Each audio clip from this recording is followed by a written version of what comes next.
Welcome to the WordPress Photography Podcast, the podcast for photographers who want to learn how to get the most out of WordPress to grow their photography business. You don't need to be a geek to understand WordPress. Settle back and listen as we show you how. Now, here's your host, Scott Wyden-Kivowitz. Why did the photographer get into an argument with the curator at the gallery? He wasn't in the right frame of mind. Welcome to episode 98. My name is Scott Wyden-Kivowitz, and I'm joined by my guest, Aaron Nace. You've been somebody that a lot of photographers have known in the industry for quite some time, between PHLEARN and even Creative Live. You've done stuff with Creative Live a handful of times, I believe, right? Mm-hmm, that's right. Yeah. So, you've talked to trade shows. You've got a lot going on. You are born and raised on the quiet island of Kauai. Did I say that right? Kauai? Yeah, that's right. Yeah, Kauai. Yeah. All right, cool. Aaron would be the first to tell you that his upbringing was anything but ordinary. Despite the perks of Hawaiian life, he moved with his mother, father, and two brothers to sunny North Carolina. Not as sunny as Hawaii, but still sunny. And he obtained a college degree in industrial design. And after college, he thought his path was clear to one day becoming an automotive or furniture designer, until a trip to South America transformed his life forever. He fell in love with photography and its power to both facilitate and share adventures. And in 2011, Aaron founded PHLEARN to bring free creative education to anyone around the world. And as you've heard, he's now expanded beyond PHLEARN, teaching in multiple avenues. But PHLEARN is still his main go-to place to provide education. So, Aaron, welcome to the show. My parents now live in North Carolina as well, so I've been down there a handful of times, and I look forward to talking with you and learning what you've got to say about what we're going to be talking about today. Yeah, fantastic. Yeah, what's going on in your world? Well, I live in Chicago now, so we are battling through the winter as we usually do here, and I am actually just preparing for a couple of trips, heading down to Mexico shortly, and possibly looking at going to Vegas for WPPI.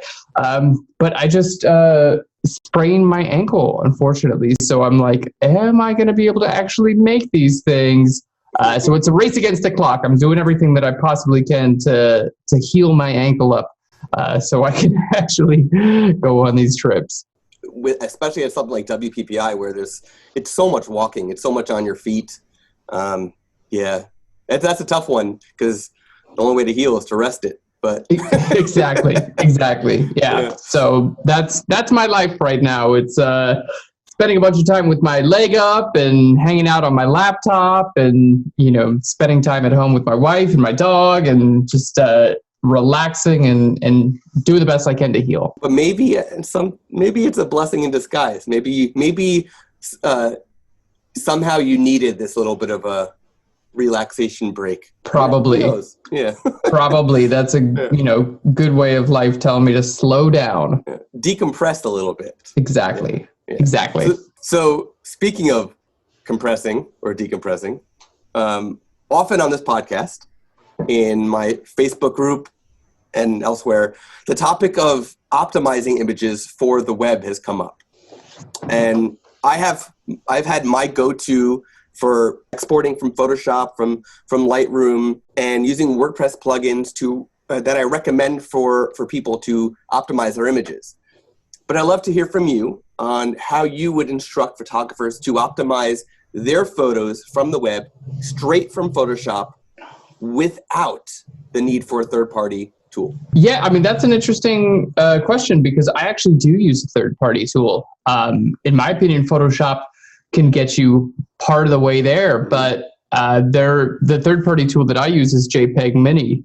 That's also what I use. Okay, cool. So you don't have to use it, but in my experience, I have not been able to replicate the results that I get out of using JPEG Mini through Photoshop alone.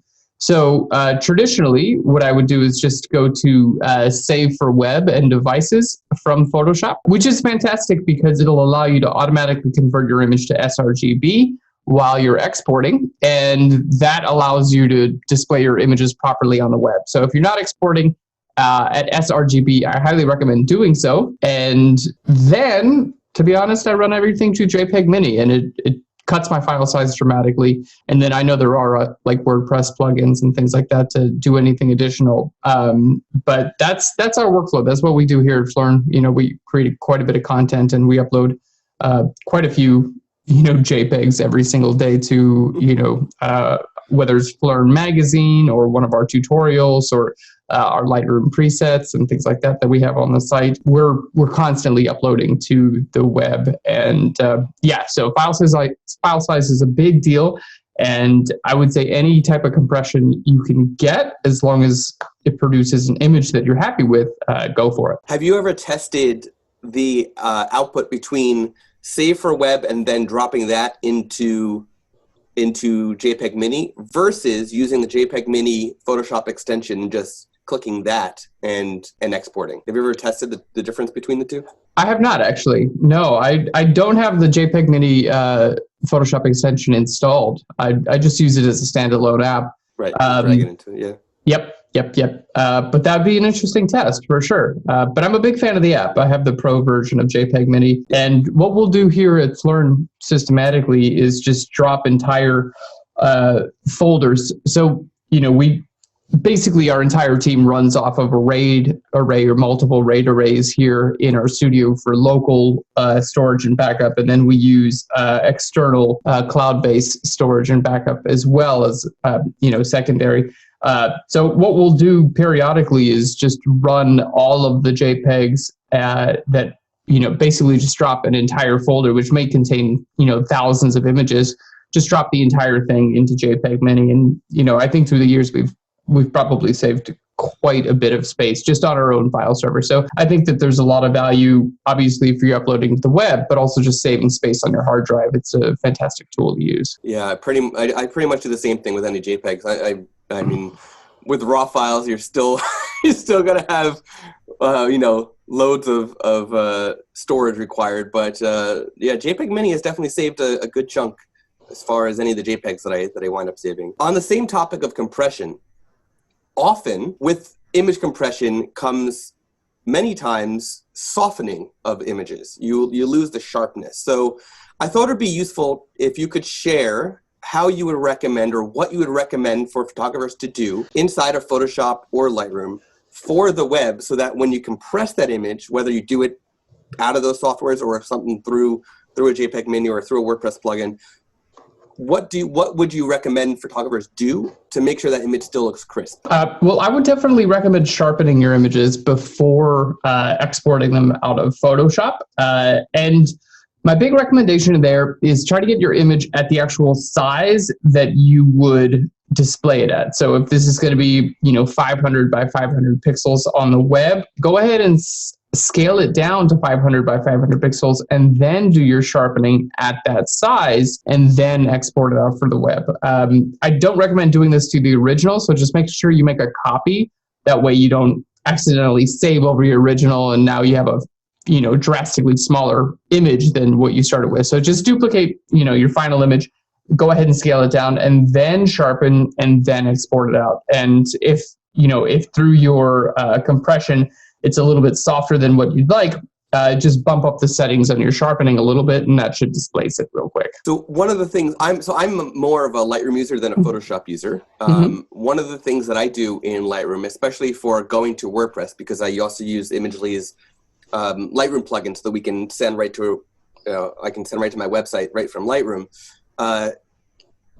is that I can not only specify the size I want to, export to through the publishing service, but I can turn on that Sharpen for Web feature in Lightroom. I forgot what it's actually called, but it's in that module that you can sharpen on export. And then I also have it go through JPEG Mini while it's doing that as well, through the JPEG Mini Lightroom plugin.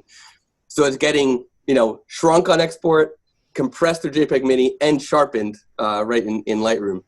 That I found that works for me from Lightroom and I think it should work well for others who use a publishing service or export. I want to make a preset or whatever it is. In Photoshop, I know there's unsharpened mask and there's like smart sharpening tools that are built into Photoshop, would you recommend using anything like that or doing something more manual? Is one way easier than the other and more effective potentially in Photoshop? You know, I think the benefit of sharpening in Photoshop is that you can selective sharpen certain areas of your photo, and you can use that as an editing tool to draw more attention to certain areas. For instance, when I'm exporting out portraits, I will sharpen eyes a little bit more than everything else, and that kind of brings the viewer's attention right to the subject's eyes, and it basically creates a focal point for the viewer. If you're just going to blanket sharpen everything the exact same amount, then all the tools are relatively similar. Unsharp Mask works well. There's some great ways to do it. You can sharpen when you export as well through Photoshop. So, if you're just going to do a blanket sharpen, then I would say any tool works well. If you plan on selectively sharpening certain areas, there are a number of ways to do it. My current favorite is through using an using a high pass filter on a duplicate layer. It's a little bit complicated to explain it over the without me just showing you how to do it.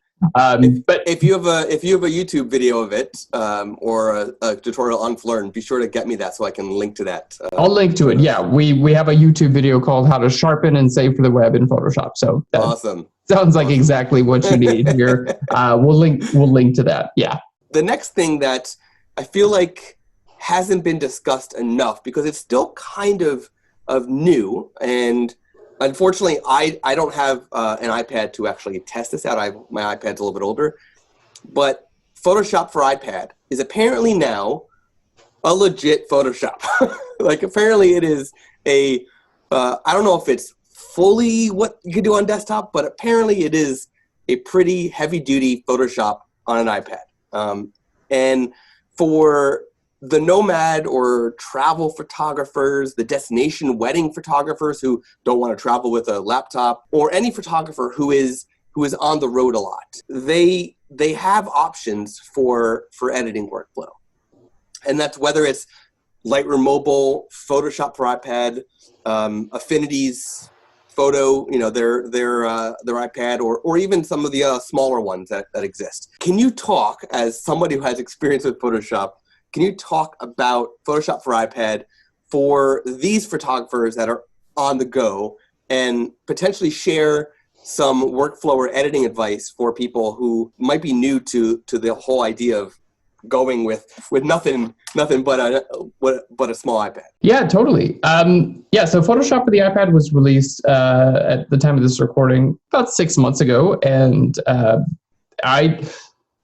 I think at this point, Photoshop for the iPad is a bit of a pared down version of what you're going to experience on the desktop. So if you're looking for a direct one-to-one copy of the desktop experience, I think you're going to find that it's not the same experience. It's a fantastic app for, photo editing, but in my opinion, if you're going to be like, okay, cool, I got all my same keyboard shortcuts, I've got, everything's going to be in the same place, I think you're going to be in for a little bit of an awakening, because it actually is like learning a new program, which in my opinion makes complete sense, because it is, it's on a completely different factor. It's for the iPad.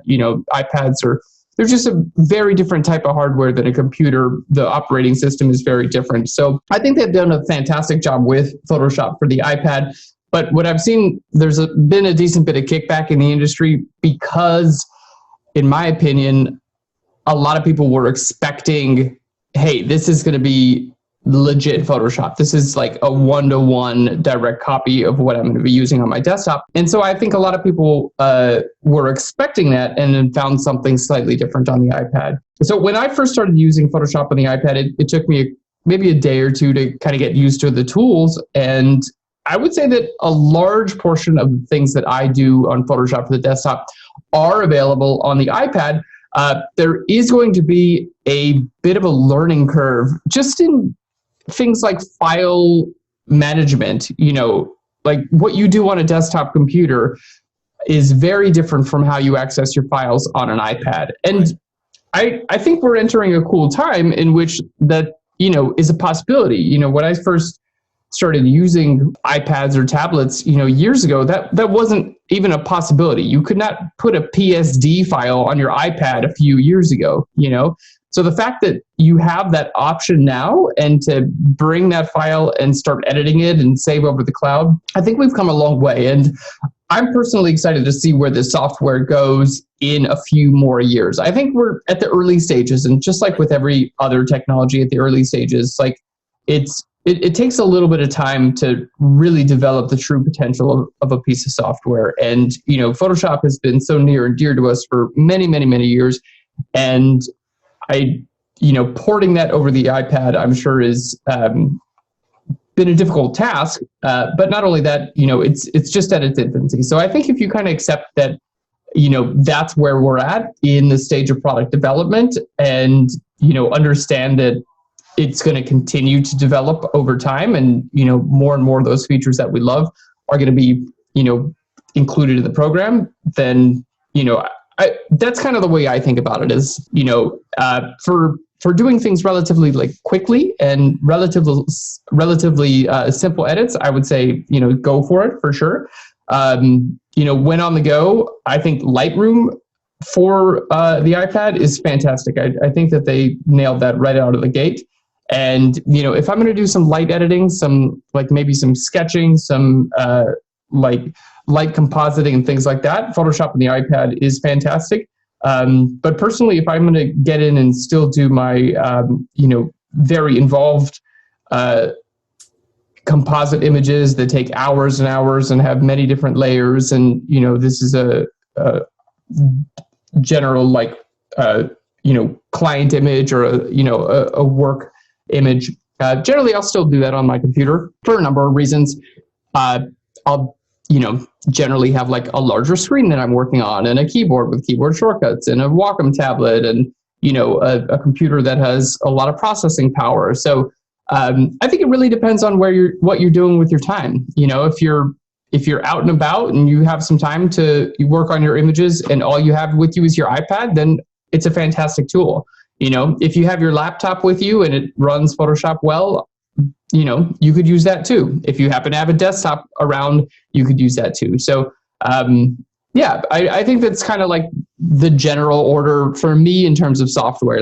If there is a powerful, large screen computer around, personally, I'm going to gravitate towards that just about every time, and then work my way down as my possibilities are limited. So if I only have my phone with me, that's what I'm going to be using to edit. So I think using it not necessarily as hey, this is a direct replacement for what I use on the desktop, but hey, guess what? If I have my iPad with me, I can do photo editing. And I think viewing it like that is, is just kind of a way to enjoy each piece of software, no matter what the form factor is on. One thing you briefly brought up was Lightroom Mobile and how spot on it is. I have to say that it's been around for 3 years now, maybe somewhere around there.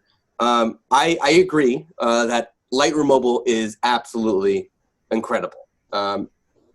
I use it on my iPad and on my iPhone, and if I don't have a client in studio, I am actually culling and doing basic edits on my iPad or my iPhone from the comfort of the couch or my bed instead of staring at my computer screen and whatnot, for the relaxation aspect of it, for the change of scenery of it. Just it's a different experience, and it can, in ways, I find that it has actually made me more creative by looking at it in a different way on different devices and whatnot. But for me, the best part of it is the culling process, just being able to just relax. Totally. So, but I love it. And then being able to quickly grab a photo that I want to share on Instagram that was from a professional camera versus an iPhone, and it's so beautiful. So I could actually see from the way that you're explaining Photoshop for iPad, I could actually see that the two of them combined could be more useful than just Photoshop alone. Exactly. Potentially, unless you're not a photographer and you're a digital artist, because then maybe Photoshop for iPad's a better replacement than Procreate for some people who just are digital painters versus photographers. So it's interesting. It's interesting. The only time I've ever touched Photoshop for iPad, this new version on a new iPad, is when I'm actually at the Apple Store. So it's interesting. That's really what we were planning on discussing today. I mean, do you want to bring up anything that you think photographers should know about images and the web, or anything related to this? Anything that you think that photographers in this day and age should know about that isn't discussed that much? I'd love to have you, on the fly, of course, bring up something. Yeah, for sure. Yeah, I think that as long as you're doing your compression correctly, I would say also, just be sure to look at your images on multiple different devices. When I'm going to export an image out, let's say to my portfolio website or Instagram or put it on the web, I always make sure to, do my edit on whatever device I'm at. Let's say it's a desktop computer. I'll send that over to my iPad. I'll send it over to my phone, and I'll look at it on multiple different devices. In multiple different types of lighting as well, and see how it looks in different conditions. Oftentimes, something that looks great on the desktop is maybe a little bit too dark on an iPad or an iPhone, so you may want to brighten it up or sharpen it, things like that. So, keep in mind that you kind of have to build images for many different types of screens these days, and I think viewing your images on multiple different screens of different form factors before you publish them is a great way to make sure that you're going to be happy with, all of these different screens. And then whoever's viewing your images is going to get the best possible experience from, no matter how they're looking at your images. I think that's extremely great advice. And I think I want to share a quick tip on how people can do this easily, whether they're using something like Lightroom Mobile or not. Google Drive, completely free, unless you want to pay for it, then you can pay for it. But you start out with 15 gigabytes for free, which is a really nice thing. And you can export your image from Photoshop, Lightroom, On1, whatever software you're using. You can export your photo and throw it in a Google Drive folder. Now, if you're on Android, Google Drive is basically built into your devices, right? All you gotta do is open up Google Drive and your image will be there. So you can view it on any Android device. If you have an Android TV, you'll be able to view it there. I don't know if there's a Google Drive app, but there's Google Photos. There's a bunch of different ways that you could do this. For iOS users, iPhones, iPads, if you install the Google Drive app, not only can you open it in Google Drive, but it actually, Google Drive app integrates with Apple Files. So now it's in the Apple Files ecosystem, which means you can open it in any app, basically, any app that opens a photo, you can open that photo and view it on your phone, whether it's just through Apple Files, or if you wanted to load it in Instagram, you can literally load it in Instagram from Google Drive through Apple Files. So that's what I would say.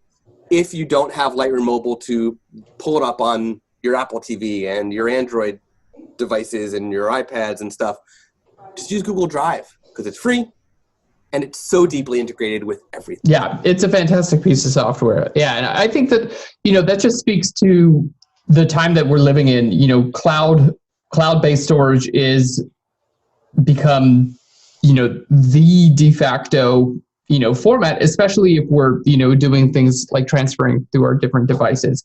Obviously, larger form storage, things like RAID arrays and, like large hard drives, they still have their place. But I think the more and more we're moving towards cloud storage, and like Google Drive is fantastic. I use AirDrop a lot. I think it's just like super easy. I pretty much sold my soul to Apple at this point, so, I tend to AirDrop things around. But yeah, whatever you're comfortable with, just getting your image on a few different screens is going to really help out, creating a better experience for the user. Not only for how's the crop look, but colors, right? Every screen's gonna have a different color, and you might think that your skin tones are good on one screen because your iMac or whatever, your Dell laptop is calibrated, and then you go to an iPad and you're like, what? So it's a really good idea. I'm glad you brought that up. I just want to say thank you, Aaron, for joining today. I'm glad that we were able to get you on the show. Tell the listeners the absolute best place to find more information about you and PHLEARN. Yeah, so if you want to check out PHLEARN.com, we have hundreds and hundreds of free tutorials teaching Photoshop and Lightroom and photography. It's really, we've been creating tutorials weekly for over 10 years now. So just about anything you could possibly want to learn on any of these categories, we have for free on PHLEARN.com. We also have a subscription service on PHLEARN with more advanced tutorials. So if you're, considering going into the professional route or just want to have your images stand out, if you feel like your images could just use a little bit something more, but you're not quite sure what that is, there's a huge amount of potential that you can access within post-processing. And we teach all of those things as a part of PHLEARN Pro. So I would say, if you're interested in learning Photoshop and hanging out with me, PHLEARN.com is the #1 place. But no matter what platform you're on, if you're on Facebook, Instagram, Twitter, or YouTube, we also have a pretty good presence there as well. So that's PHLEARN. It's PHLEARN, so PHLEARN. And if you want to follow my personal life on Instagram, it's AK Nacer, AK N as in Nancy, ACER. There you'll find, everything from my personal photography to my adventures and a lot of my day-to-day antics. Things like I really enjoy cooking, for instance. So I'll post a lot of my creations on the grams. So I have a lot of fun with that. And if you want to interact with me and chat, that's a fantastic place to do so. Sometimes even photos of you in an ER room. I know, man. Yeah, can you believe it? I have, here, look, we're on video, so I can just put this up right now. Here we go. Oh. You should make the same sad face you're making in the Instagram. There you go. There you go. The obligatory boot shot. Yeah, I was exercising at my house the other day and rolled my foot, kind of the wrong way out. And luckily it didn't, I was really concerned that I broke a bone. Went to the emergency room. They took x-rays, no broken bones, thankfully. But I did sprain some of the ligaments in my foot.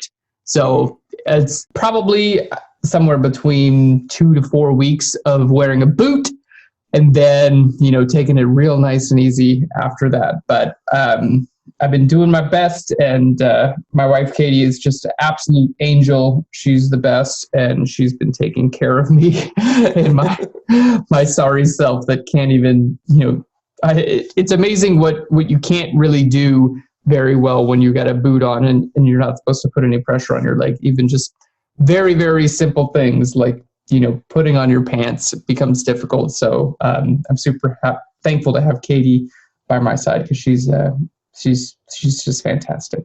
Last summer, she was 4 at the time. She's now 5. My daughter broke her elbow. She broke her arm, but it was right at the elbow. Oh boy! 3 days before going to the beach for a week. So talking about being restrained while you're in a cast or something or a boot. That was rough. Literally being at the Jersey Shore for a week straight. And she not able to get in the water. We got her. We actually splurged on a surfer-created cast cover so that she could go in the ocean. It was heavy-duty silicone rubbery stuff and this plunger that you would suction all the air out, and it worked. It was just annoying, and every 30 minutes you have to take it off so you don't lose circulation in your limbs. Of course. But she went into the ocean. Her arm stayed dry the whole week, and no sand. It takes block sand as well, which was nice. Wow, so, that's pretty amazing. Actually, I had no idea that was an option. Yeah. So if you in the next 4 weeks have to go in the water, there's an option for you. Thankfully I've just got one of these air casts on that you can take off and on as nice. You need. So I am able to still take showers, which I'm very thankful for. Yes. I'm sure your wife's thankful for that too. We all are. Yeah. So Aaron and his team were very nice to offer 20% off to the podcast listeners. 20% off PHLEARN's annual subscription. So if you are interested in signing up for the paid membership, you can do so. And just go to the show notes and you'll have the coupon code there. And you'll be able to grab that and get 20% off. And that is a really nice deal. So if you're thinking about it, take advantage of that offer. So you can find the show notes, where to find Aaron, and all the places at imagely.com/podcast/98. And don't forget to subscribe to the show on Apple Podcasts, Spotify, Pandora, Google Play, and wherever you listen to podcasts. Thank you again, Aaron. See you next time. Thank you. See you next time. You've been listening to the WordPress Photography Podcast. To listen to other episodes and to subscribe to the podcast via iTunes, Stitcher, Google Play, and more, please visit imagely.com/podcast.